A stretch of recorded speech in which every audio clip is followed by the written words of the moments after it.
আসসালামু আলাইকুম। গত রাতে বোরহামউডের হয়ে আমাদের ফারহান আলী ওয়াহিদ যে গোলটা করে, এই গোলটা নিয়ে একটু আলোচনা করতে চাই। দেখেন, এই ফ্রেমটার দিকে লক্ষ্য করেন। এই ফ্রেমে বলটা হচ্ছে লেফট ওয়াইড এরিয়াতে, আর ফারহান আলী ওয়াহিদ আছে হচ্ছে আপনার গোল পোস্টের সামনে, ডি বক্সের ভিতরেই আছে ফারহান আলী ওয়াহিদ। ওর পাশে দুজন অপোনেন্টের ফুটবলার আছে, আর পিছনে আছে আরও তিনজন অপোনেন্টের ফুটবলার। এখন এই ফ্রেমটা একটু দেখেন।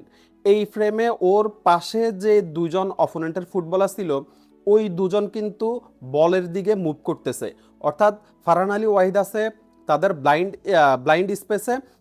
ওই দুজনের আসলে ফারহান আলী ওয়াহিদ পিছনে কি করতেছে এইটার দিকে আসলে নজর নাই, ওদের পুরো নজর হচ্ছে বলের দিকে। আর পিছনে যেই তিনজন ফুটবলার ছিল অপোনেন্টের, ওই তিনজন কিন্তু তাদের জায়গাটা স্থির রাখছে।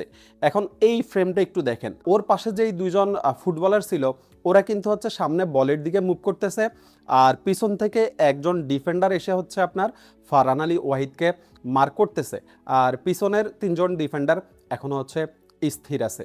এরপরে এই ফ্রেমটার দিকে এবার একটু লক্ষ্য করুন।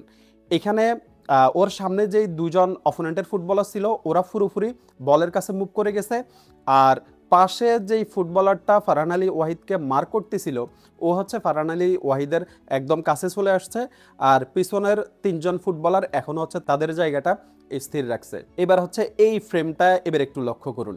এবার বলটা ওয়াইড এরিয়া থেকে আরেকটু ফাঁসে চলে আসছে, এবং তিনজন ফুটবলার অপোনেন্টের তিনজন ফুটবলার হচ্ছে বলের কাছে চলে গেছে, আর ফারহান আলী ওয়াহিদকে যে ফুটবলারটা মার করতেছিল, ওই ফুটবলারটা হচ্ছে ফারহান আলী ওয়াহিদের কাছেই আছে একদম, এবং হচ্ছে অপোনেন্টের আরও চারজন ফুটবলার মোটামুটি কোনো ক্রস আসলে যেন ওইটা হচ্ছে আপনার আটকানো যায় সেটার দিকে হচ্ছে তারা খেয়াল করতেছে, মানে নজর রাখতেছে।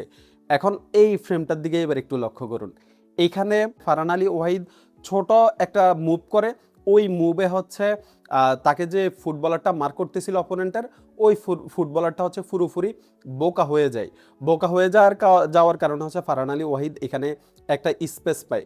স্পেস পাওয়ার পরে আপনার হচ্ছে ফারহান আলী ওয়াহিদকে যখন ফার্স্টটা দেওয়া হয়, তখন ফারহান আলী ওয়াহিদ আপনার ডান পায়ে বলটা রিসিভ করে বাম পায়ে জোরালো একটা শট নেয়, এবং ফারহান আলী ওয়াহিদ একটা দুর্দান্ত গোল করে। এই গোলটাতে ফারহান আলী ওয়াহিদের পজিশন, মুভমেন্ট এবং হচ্ছে তার আপনার নিখুঁত ফিনিশিং সব কিছুই কিন্তু সুন্দরভাবে ফুটে উঠেছে। মানে ফারহান আলী ওয়াহিদ যে কতটা দুর্দান্ত একজন ফুটবলার, কতটা ট্যালেন্টেড একজন ফুটবলার, এই গোলটা কিন্তু সেটাই প্রুভ করে। মানে তিনি হচ্ছে প্রথমে তার মুভমেন্ট ঠিক করছেন, এরপরে তিনি হচ্ছে ফাঁকা স্পেসে পজিশন নিছেন, আর সর্বশেষ তিনি হচ্ছে নিখুঁত একদম টপ নচ একটা ফিনিশিং করছেন। আমাদের বাংলাদেশের গর্ব ফারহান আলী ওয়াহিদ। ধন্যবাদ সবাইকে।